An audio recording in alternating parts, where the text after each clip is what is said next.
누군가와 밥을 먹을 수 있다는 게 이렇게 눈물 나는 일인 줄 몰랐습니다. 된장국 냄새 하나에도 가족이 떠오르고 혼자 앉은 식탁 위엔 사랑도 추억도 다 멈춰 있었습니다. 딸이 결혼하고 떠난 후 처음 맞이한 저녁 식사 때였습니다. 식탁 위엔 반찬이 3가지도 되지 않았고 말없이 앉아있던 나는 처음으로 혼자 밥을 먹으며 눈물을 삼켰습니다. 이건 누군가의 이야기이자 오늘 우리 모두의 이야기입니다. 이 이야기는 평생 가족을 위해 살아온 한 남편의 고백입니다. 건강을 잃고 나서야 비로소 돌아본 자신의 이야기입니다. 가족을 챙기느라 나를 돌보지 못했습니다.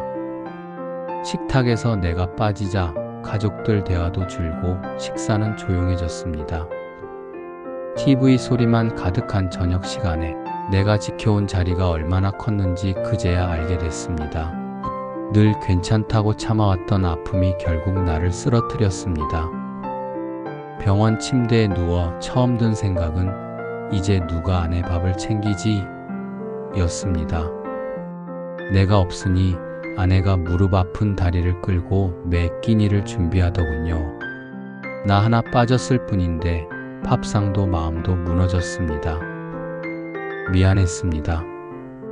그동안 나는 밥을 받기만 했지 함께 지키는 법을 몰랐습니다.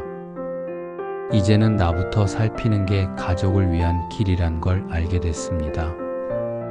내가 무너지면 가족도 함께 흔들린다는 걸 깨달았습니다. 아침 저녁으로 반복되는 일상 속에서 내가 없어도 잘 돌아갈 줄 알았던 집안이 내 부재로 허전해졌습니다. 그제야 내가 해온 역할과 내가 스스로를 얼마나 돌보지 않았는지 깨달았습니다. 나를 챙긴다는 건 건강검진을 미루지 않고 받고 허리 아프다는 말을 참지 않는 것이었습니다. 아빠는 괜찮아가 아니라 나도 아파라고 말하는 용기였습니다. 이런 생각을 하다 보니 아내의 생각이 떠올랐습니다.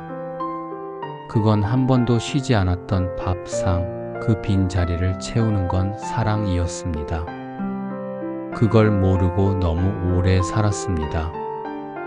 이번 이야기는 누구보다 먼저 가족을 챙기며 살아온 한 아내의 기록입니다. 늘 뒤로 밀어두었던 자신의 목소리를 이제야 꺼내보는 순간입니다. 건강은 나 혼자만의 문제가 아니었습니다. 어느 날 식탁에 앉아 밥을 먹다가 손이 떨려 숟가락을 떨어뜨렸는데 남편이 아무 말 없이 조용히 주워주었습니다. 병원에 가보려는 그 순간 병원보다 먼저 나를 바라보는 눈빛이 있다는 걸 느꼈습니다. 곁에 있었지만 서로의 마음을 제대로 보지 못했던 시간이었습니다. 남편의 말 없는 눈빛에서 처음으로 내 아픔을 알아준다는 걸 느꼈어요. 병원보다 가까운 건 남편의 눈빛이었고 약보다 깊은 건 그 마음이었습니다. 말보다 눈빛이, 약보다 마음이 서로를 살리는 힘이었습니다. 혼자 아프지 않기 위해서는 함께 살아야 한다는 걸 이제 분명히 압니다. 밥상은 희생이 아니라 서로의 건강을 확인하는 사랑의 자리였습니다. 늘 먹이기만 했지 내 자리엔 밥 한 술 떠줄 사람이 없었습니다. 나를 챙긴다는 건 남편 밥만 차리는 게 아니라 내 약도 제때 챙기는 것이고 한 끼쯤은 누군가가 차려주는 밥 앞에서 고맙다고 말할 줄 아는 용기였습니다. 나도 누군가에게 기대고 싶었던 날이 있었어요. 이렇게 함께 살아온 두 사람이 서로의 마음을 마주보며 깨달은 진짜 이야기를 들려드립니다. 아프고 나서야 보였습니다. 이 모든 일상이 사실은 서로를 지켜온 사랑이었다는 것을, 서로를 돌본다는 건 병간호가 아니라 평소의 작은 눈맞춤과 말 한마디였습니다. 밥을 같이 먹고 안부를 먼저 묻고 하루를 함께 마무리하는 일상이 건강의 시작이었습니다. 부부란 서로의 건강을 함께 지키는 동반자라는 걸 이제야 알았습니다. 내가 건강할 때 당신과 밥을 먹을 수 있다는 건 그 어떤 말보다 강한 삶의 증거였습니다. 실제 사연을 들려드리겠습니다. 경기도 시흥에 사는 한 어르신의 이야기입니다. 평생 묵묵히 일만 해오신 분이었지만 평소 별 문제가 없어 보이던 한 어르신이 어느 날 갑작스럽게 뇌출혈로 쓰러지셨습니다. 식탁에 앉는 것도 말을 하는 것도 예전 같지 않았습니다. 매일 아내가 끓여준 된장국 냄새가 그렇게 그리울 줄 몰랐다고 했습니다. 누군가 차려주는 밥, 기다려주는 마음, 그것이 진짜 보약이었다는 걸 깨달았습니다. 어르신은 말했습니다. 나를 챙긴다는 건 아내가 내게 건넨 그 국 한 술을 천천히 받아들이는 일이었어요. 그게 다시 살아가는 힘이었지요. 비록 내가 차리는 밥상이지만 이 밥상이 내 약이야. 진작에 깨달았으면 아내에게 밥 한 끼라도 해줬을 텐데. 또 한 분의 얘기를 들려드리겠습니다. 서울 도봉구에 사는 할머니의 이야기입니다. 30년 넘게 가족의 밥상을 책임져 온 분이었지만 정작 자신을 챙기는 법은 몰랐다고 말합니다. 남편 간병에 지쳐 건강을 놓쳤던 할머니, 결국 자신도 병상에 눕게 됐습니다.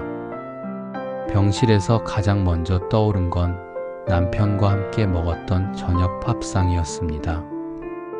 그때는 내 건강을 챙기는 게 사치인 줄 알았어요. 하지만 지금은 알아요. 나를 챙기는 일이 결국 우리를 살리는 길이었다는 걸.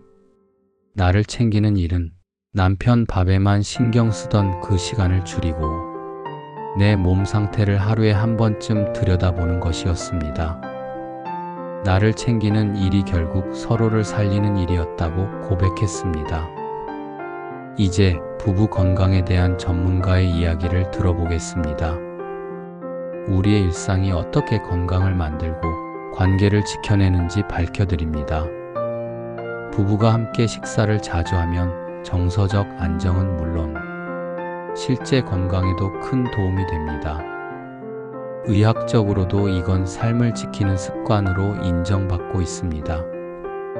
부부가 함께 식사하는 빈도는 정서적 안정과 직접적인 관련이 있습니다.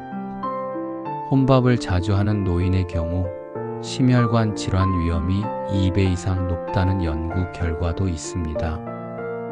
가족과 함께하는 식사는 단순한 식사 그 이상으로 건강과 생존율에 큰 영향을 줍니다. 배우자를 먼저 떠나보낸 분들에게는 고마움과 그리움이 남습니다. 그러나 혼자 남겨진 삶에도 건강은 계속됩니다. 혼밥이라도 따뜻하게 차려 먹는 습관, 하루에 한 번은 내 마음을 들여다보는 시간, 그리고 이웃이나 복지센터의 공동 식사 프로그램을 찾아가는 실천이 필요합니다. 무엇보다 중요한 건 나는 아직 돌봐야 할 가치 있는 사람이다 라는 믿음입니다. 내가 누군가를 더 이상 돌보지 않아도 내 자신을 돌보는 일은 여전히 중요하다는 뜻입니다. 혼자가 된 뒤에도 나를 챙기고 존중하는 삶이야말로 건강한 노년의 시작입니다. 하루 한 끼를 따뜻하게 먹는 일, 거울 속 내 얼굴을 찬찬히 들여다보는 일, 가끔은 이웃에게 안부를 묻는 일, 그 모든 것들이 나를 돌보는 삶의 실천입니다. 진짜 중요한 것은 밥을 해주는 손, 받아주는 손, 말없이 걱정해주던 눈빛, 아무 말 없이 등을 내밀던 순간, 그 모든 것들이 함께 살아온 시간이고 이제는 서로를 지키는 힘이 되었습니다. 건강을 되찾고 난 지금 나는 하루에 2번 감사 인사를 합니다. 아침엔 밥을 차려준 아내에게, 저녁엔 나를 기다려준 이 몸에게. 돈도 중요하지만 그보다 밥 한 끼, 명예가 아니라 눈 마주침, 건강은 그런 순간에서 만들어지는 것입니다. 당신과 함께하는 밥상이 가장 오래가는 건강입니다. 그 밥상 지켜주세요.